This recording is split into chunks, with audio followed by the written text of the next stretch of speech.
யாருமே இல்லைன்னு பயப்படாதீங்க, யாருமே இல்லையேன்னு மகிழ்ச்சி அடைங்க. அப்பாடா நீங்க ஃப்ரீயா இருக்கனால அப்படி நினைப்பேன். இன்னைக்கு யாருமே வரல, இனிது இனிது ஏகாந்தம் இனிது, அதனும் இனிது ஜியோ செல்லோட இருப்பது இனிது, அதனும் இனிது டவர் கிடைக்கிற இடத்துல இருக்கிறது இனிது, அதனும் இனிது புது படத்தை பார்க்கறது அதனும் இனிது. அப்படியா?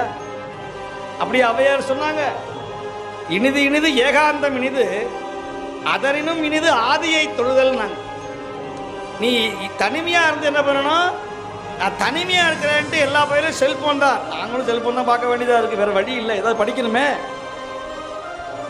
அப்ப ஏதாவது தேவைதான் இல்லைன்னு நான் சொல்லலை, நான் மறுக்கல. ஆனா ஒரு நாளைக்கு 20 நிமிஷமாவது தனிமையாக தியானம் செய். தர்மம் நிச்சயமாக ஓடியிட்ட பிச்சையும் உவந்தளித்த தர்மமும் சாடியிட்ட குதிரை போல ஓடி வந்து நிற்கும். நான் சத்தியமா எழுதி தர்றேன். நீங்க செய்யற தர்மம்